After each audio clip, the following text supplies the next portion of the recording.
The elevator in our building takes exactly 43 seconds to reach the 26th floor. I know this because I've timed it more times than I can count. Usually standing there in the early morning silence, with a coffee thermos in one hand and a leather portfolio in the other, watching the numbers climb while the city of Toronto was still deciding whether to wake up. I'd been counting those seconds for 2 years. My name is Ivy, and until 8 months ago, my entire professional life could be summarized in a single line. Executive assistant to Reed Ashworth, founding partner of Ashworth Capital, one of the most respected private equity firms in the country. The kind of firm that didn't advertise because it didn't need to.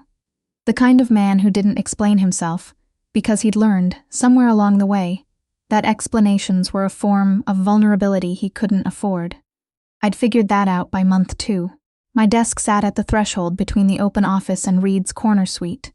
Positioned, I'd come to realize, less like a reception area and more like a checkpoint. Everyone who entered that space passed through me first. I knew which vendors were actually welcome, and which ones Reed had agreed to see out of political obligation. I knew which calls to put through immediately, and which ones to let sit until the afternoon when his patients had returned, from wherever it went between 9 and noon. I knew that the water in his meeting room needed to be still, never sparkling, because carbonation apparently reminded him of a bad deal he'd closed in 2018 and he'd never fully recovered. 2 years of accumulated knowledge, the kind you don't write down anywhere because it lives in the spaces between the formal job description. The morning it started, really started, was a Thursday in late October. One of those Toronto days where the sky can't decide between gray and white, and the wind off the lake cuts right through whatever you thought was a reasonable jacket choice. I'd come in early to prep for a 9 o'clock board call, documents organized, coffee brewing, the whiteboard in the boardroom wiped down from the day before. I was at my desk reconciling a vendor contract when the reception desk's tears called up. A delivery for me. Personal, not business. The woman on the phone sounded mildly confused, the way people do when something breaks protocol, in a place where protocol is almost sacred. I told her I'd come down. The arrangement was sitting on the security desk in the lobby. A deep architectural spray of burgundy dahlias and dark green eucalyptus in a brushed concrete vase, the kind of thing you'd see in a design magazine before you'd see it in someone's hands. There was a small envelope tucked into the stems with my name on it. I hadn't ordered anything. I hadn't mentioned flowers to anyone. I didn't even have a standing arrangement with a florist, which felt suddenly conspicuous. The card said, "Some things are worth waiting to say. F." I turned the card over. Nothing else. I carried the vase back upstairs with a specific kind of careful attention you give to something you don't fully understand yet. Set it on the far corner of my desk because there was nowhere else to put it, and leaving it in the lobby felt wrong. Reed came in at 8:47. He always came in at 8:47. I'd stopped finding that remarkable 18 months ago. He stopped when he saw the flowers. Not a long stop, a fraction of a second, the kind most people would miss. But I'd spent 2 years learning to read the slight shifts in his posture, the almost imperceptible tightening around his eyes, that preceded a question he wasn't certain he wanted answered. "Those are new," he said. His voice was even. "They arrived this morning, downstairs, from unknown. The card has an initial." I didn't offer more because he hadn't technically asked a question. He looked at them for another half-second. Then he walked into his office without another word, and I told myself the temperature hadn't dropped 2 degrees in his wake. The board call went smoothly. I spent the rest of the morning in the usual rhythm. Calendar management, a contractor dispute I resolved with 3 emails and 1 very direct phone call, coordinating logistics for a due diligence trip to Vancouver that Reed had booked and then quietly rescheduled twice. By noon, the dahlias had become simply part of my desk landscape, and I'd half convinced myself the morning had been unremarkable. Then Reed called me into his office at 2:15. He was standing at the window when I came in, the floor-to-ceiling glass that faced south over the financial district, the CN Tower visible in the middle distance. He had a way of standing there that felt less like contemplation and more like assessment, like he was reviewing a position rather than enjoying a view. "The Vancouver trip," he said without turning. "I want to move it to next week. You moved it to next week last time." The Brennan group has already blocked their calendar. Then they can unblock it. Right. I used his name the way you use someone's name when you need them to actually hear you, rather than just process sound. They've been accommodating twice. A third reschedule reads as disinterest, and we both know you're not disinterested. A pause. Then something that might have been a sound of agreement. Fine, keep it as is. I wrote a note. Started to turn. The flowers, he said. I stopped. What about them? Do you know who sent them? No, just the initial. I kept my voice neutral.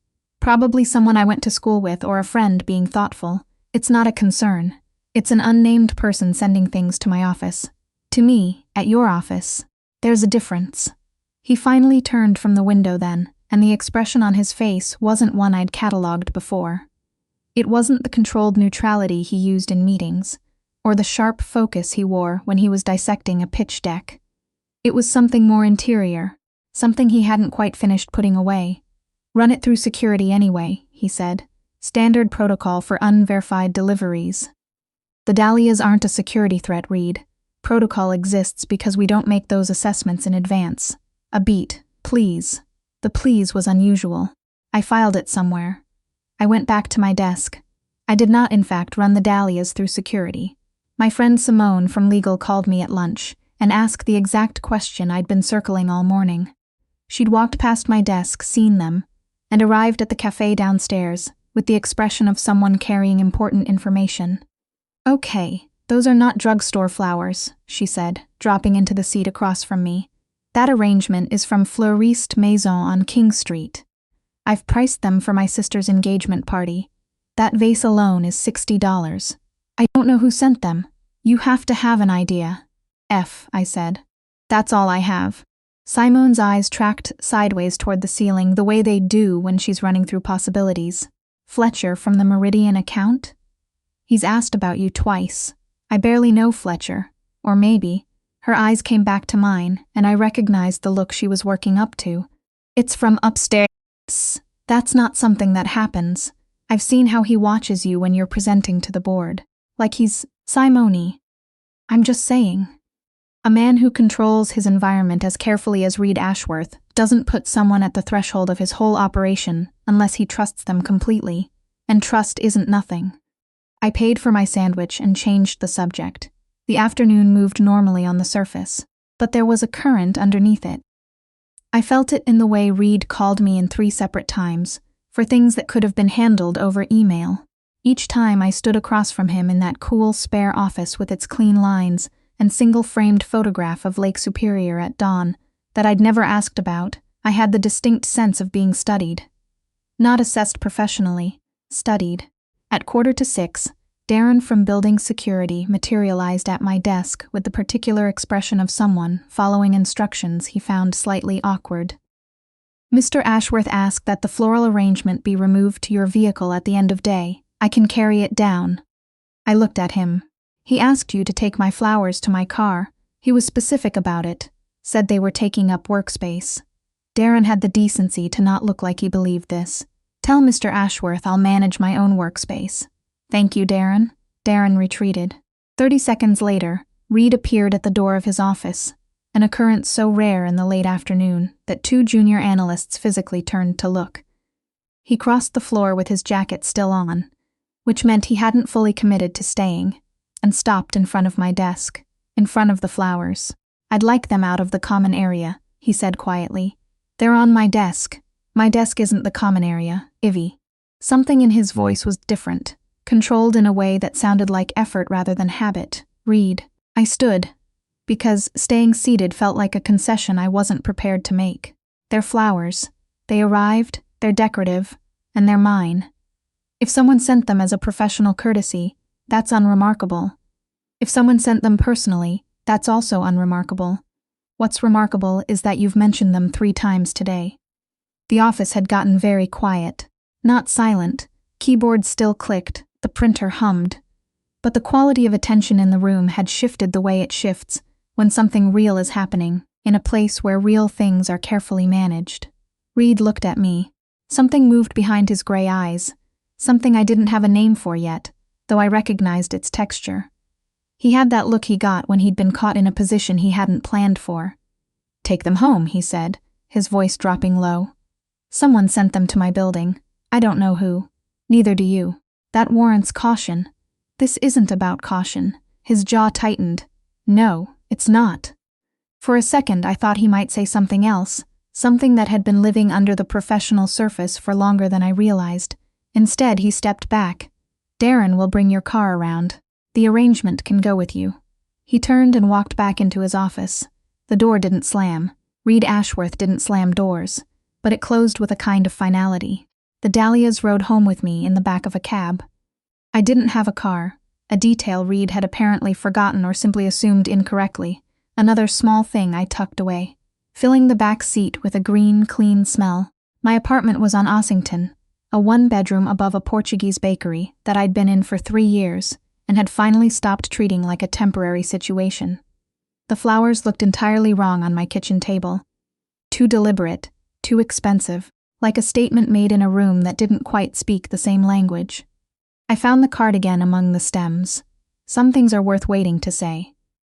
My phone buzzed. A number I didn't have saved. I hope the arrangement made it safely. I've been meaning to reach out for some time. Felixy stared at the name. Felix. I ran through every Felix I knew or had known and came up with nothing solid. Nobody who would know my office address. Nobody who would spend that kind of money on an opening gesture. A second message followed almost immediately. I know this is unconventional. I'd like to take you to dinner if you're open to it. Somewhere quiet. I can explain in person. Something about the phrasing caught at me. Explain wasn't a romantic word. You didn't explain a dinner invitation over dahlias unless explanation was actually the point. My phone rang. Reed's name on the screen. I need to know if you received any contact following the delivery. Hello to you too. A breath. Ivy, did you receive contact? A text. Signed Felix. He wants to have dinner. Silence. Forward me the number. Don't respond yet. And a pause that felt weighted, different from his usual pauses. Lock your building door. Put the chain on. Raid, it's a dinner invitation, it might be. Forward me the number. I did. I stood in my kitchen in my coat, which I hadn't yet taken off, and I looked at the flowers and I thought about the fact that Reed Ashworth had called me from his private cell number, the one he'd given me the first month I worked for him, for operational emergencies only, about dahlias. He texted back 14 minutes later. Felix Rourke, commercial real estate. Connected to the Blackwood Group out of Vancouver. The same Vancouver deal we've been in negotiation with for 4 months. I sat down. He knows you work for me. Has likely known since at least the summer. The dinner isn't personal, Ivy. Be careful. I read the message twice. Then I read it again. If that was true, if Felix Rourke had been watching me since summer, had identified me as a point of access, then the dahlias were architecture, not sentiment, and the card wasn't a love letter. It was a key, testing the lock. Reed called again. There's a possibility, he said, and his voice had shifted into the register he used when he was working through something he didn't want to be working through. That Rourke has been building a picture of our operations through proximity to you. He's been at 2 events where you were present representing our firm. The coffee shop on Front Street that you use Tuesday mornings. He's been there. I don't think that's coincidence. I felt cold in a way that had nothing to do with temperature. How do you know that? A pause. Raid. Because I had my team run a check on him 3 weeks ago, when I noticed him at the waterfront gala. He approached you there and asked about the firm. You mentioned it afterward. You said someone had been curious about our portfolio. I didn't connect it then. You ran a background check on a man I mentioned in passing. I ran a background check because something felt wrong. I was right. His voice was careful, deliberate, like each word was being placed rather than spoken. The Blackwood negotiation has been stalling in a way that doesn't track with their stated position. If they've been building leverage through external channels, through me, through proximity to you, yes. I pressed the heel of my hand against the bridge of my nose. The flowers were still sitting there, architectural and expensive, and suddenly entirely different from what they'd appeared to be that morning. What do you need me to do? Nothing yet. I need to think, ride Ivy. And then quietly, with an effort I could hear, are you all right? It was such a specific question. Not are you safe, not is everything fine, the careful professional deflections. Just, are you all right? Present tense, genuine. I'm not sure yet, I said honestly. I know. Get some sleep. I'll have more information by morning. He hung up. I stayed at my kitchen table for a long time, watching the dahlias. The next morning Reed was already in when I arrived, unusual, even for him. He was in the boardroom rather than his office, and there was a folder open on the table, and his jacket was slung over the back of a chair rather than on him, which meant he'd been there long enough to get comfortable in the way he only did when he thought no one was watching. He looked up when I came in. The shadows under his eyes told me more than he probably intended. "Close the door," he said. I did. Felix Rourke is in Toronto on behalf of the Blackwood Group, not in spite of them. He's here to find something, a weakness in our position, a leverage point that explains why the deal has been stalling on their end for months, despite all indicators pointing toward a close. Reed opened the folder, and I saw photographs. Felix at events, at the coffee shop I used. Once outside the building on a day I wasn't there. He identified you as someone with access, not just calendar access, but structural access, the way information flows, who we meet with, how quickly we move on opportunities. I sat down. He thinks I'm the door. He thinks you're the door, Reed confirmed. And his dinner invitation is the lockpick. I looked at the photographs. Felix Rourke was handsome in the way that careful, calculated people sometimes are. A pleasant surface professionally assembled, the kind of handsome that was designed to disarm. What happens if you handle this the usual way? Shut down the negotiation, issue a formal complaint. We lose 4 months of work and signal to every other firm watching this deal that we were compromised. The Blackwood Group gets to claim we withdrew. Reframe the story. Reed's voice was flat. That's what they're counting on. So what's the other way? He met my eyes across the boardroom table. You go to dinner. I let the silence sit for a moment. You want me to go. I want you to go wired, with my people at surrounding tables, and I want you to let him make his pitch while we document everything he says. Then we take the documentation to legal and to the deal's oversight board, and we close this with Rourke removed from the equation, and Blackwood either negotiating in good faith or publicly on record as having attempted to compromise our side. Reed's hands were flat on the table. It's clean. It ends things without a war. And if I say no, then I find a different solution. He said it simply, without threat, which was somehow more weight than a threat would have carried. But the different solution is messier and longer and potentially more damaging to people who don't deserve it. I thought about the folder in front of me, the photographs, someone who had been tracking my Tuesdays since summer. What are my conditions? Something shifted in his expression. Not surprise exactly, but a recalibration. Like he'd prepared for resistance and hadn't prepared for conditions. Tell me everything, I said. No more partial information. If I'm walking into something, I walk in knowing the full shape of it, agreed. And after this is over, we address what's actually been happening in this office for the last 2 years. I held his gaze. Because that's been a different kind of negotiation, and we've both been pretending it isn't. The boardroom was very quiet.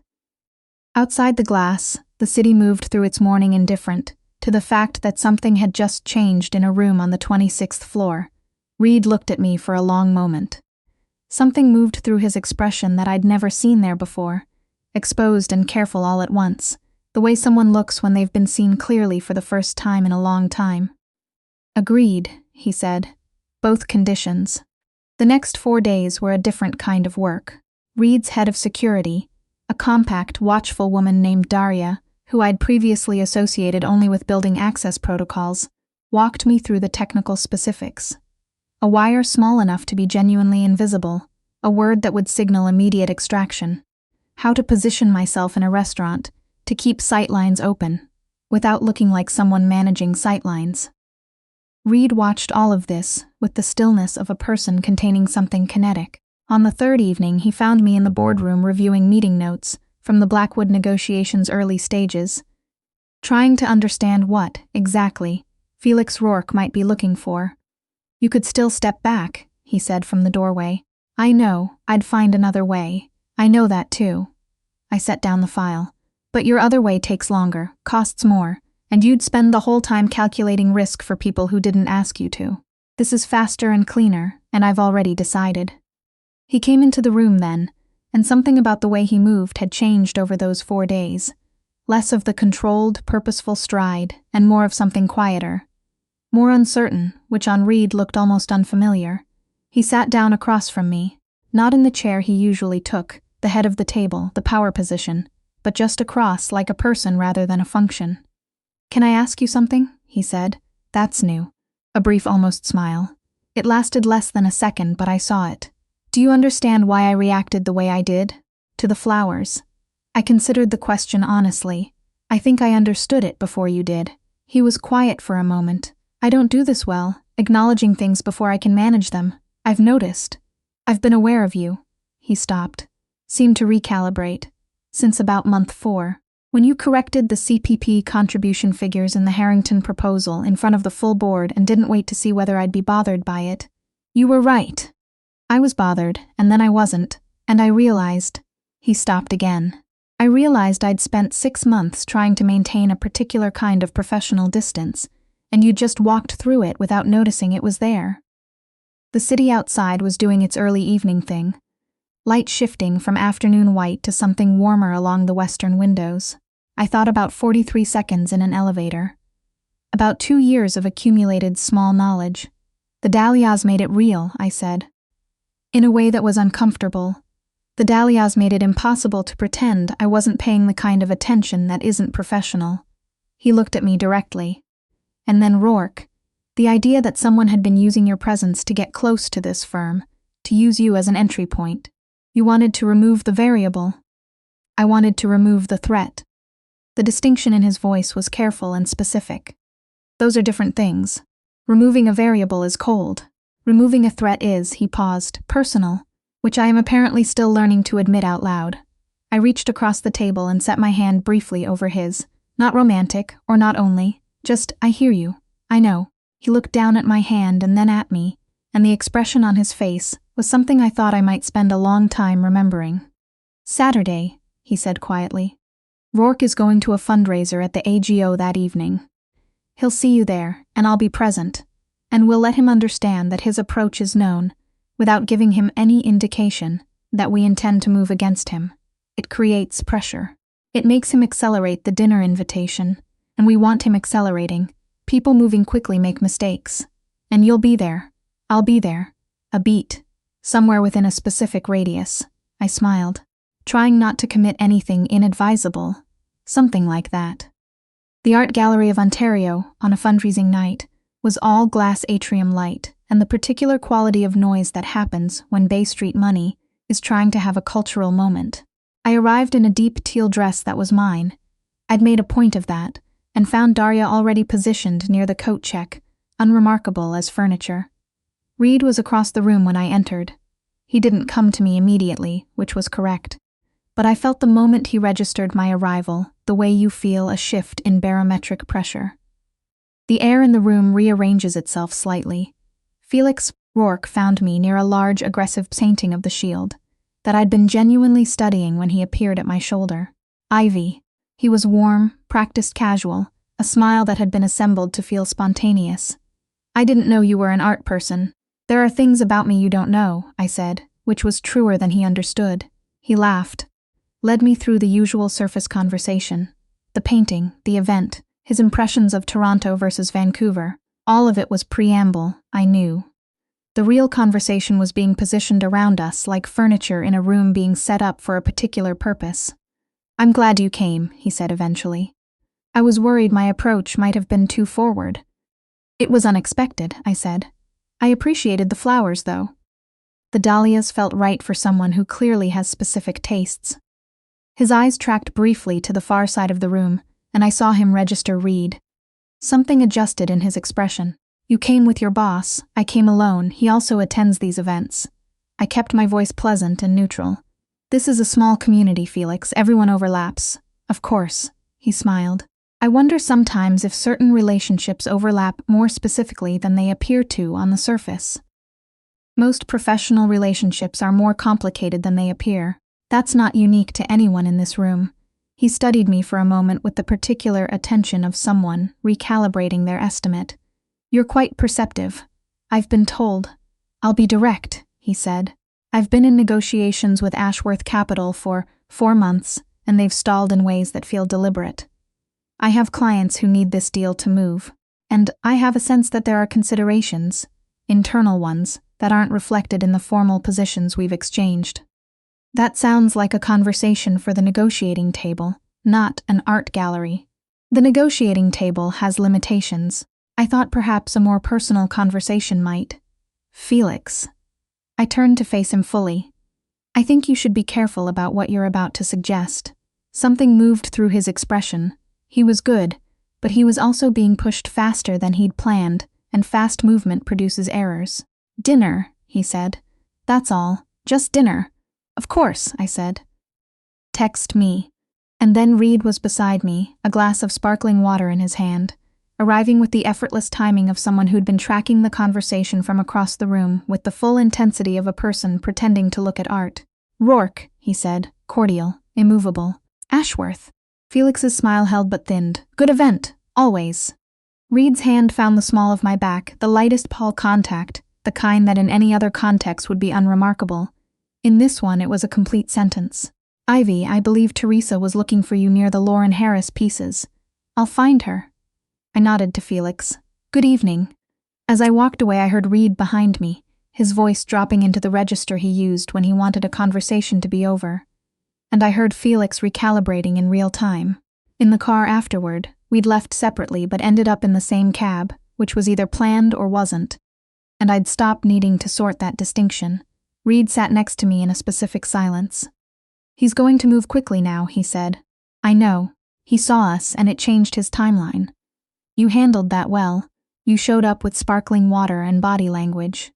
I'd say it was a team effort. He made a sound that in anyone else would have been a laugh. We rode the rest of the way to his building, in a quiet that had changed quality from the quiet of two people, professionally maintaining a distance to the quiet of two people who'd agreed, without fully articulating it, to stop doing that. Felix texted the next morning. Dinner invitation, a restaurant on King Street, Friday evening. This time there was no ambiguity. The restaurant was somewhere private, quiet, the kind of place designed for conversations you didn't want observed. Daria swept it for everything in advance. Reed's colleague Marcus, who I'd met twice and remembered as very calm and very thorough, would be at a corner table. Daria would be in a vehicle outside. Reed would be close, he'd said when I'd asked. Unhelpfully close, if I'm being honest. I'll manage. I arrived at 7. Felix stood when I approached, and he was good. The warmth was real enough on the surface that if I hadn't known what I knew, I might have spent the evening being charmed. We talked about the Vancouver real estate market, about the differences between doing business in BC and Ontario, about the Blackwood Group's portfolio, which he described in general terms that were precisely calibrated to make me curious, without giving me anything substantive. He was laying a foundation, building a picture that invited my curiosity to fill in the spaces. Then, over the main course, he shifted. I'll be honest with you, he said, which, in my experience, is what people say immediately before they aren't. The Blackwood deal is important to my clients, important enough that they've been willing to be patient, but that patience has a limit. And I think there's information that exists inside Ashworth Capital that would help us understand why this negotiation has moved the way it has. Whether there are concerns on your side that haven't been formally raised, what kind of information? Internal correspondence, position papers, anything that reflects the real reasoning behind decisions that, on the surface, appear inconsistent. I let the silence sit for a beat. You want me to share confidential internal material from my firm. I want you to be compensated fairly for your expertise and your perspective. He said it smoothly. Think of it as consulting. I think of it as something I'm not going to do, I said. And I think you knew that was a likely outcome, which means this conversation was never primarily about getting me to say yes. It was about seeing what I would do. His expression shifted, the pleasantness recalibrating into something more honest. Colder. You're right that I underestimated you. Most people do at first. It stops being useful. I set my napkin on the table. Felix, I know who you are. I know what the Blackwood Group has been doing for the past 4 months. And I know that this conversation has been recorded. The restaurant was very quiet at our table in that moment. I'd strongly suggest, I said, that you take the next 72 hours to consult with your clients about returning to the negotiating table in good faith. Reed Ashworth is many things, but he is not unreasonable when someone meets him honestly. I stood. Marcus appeared from his corner table.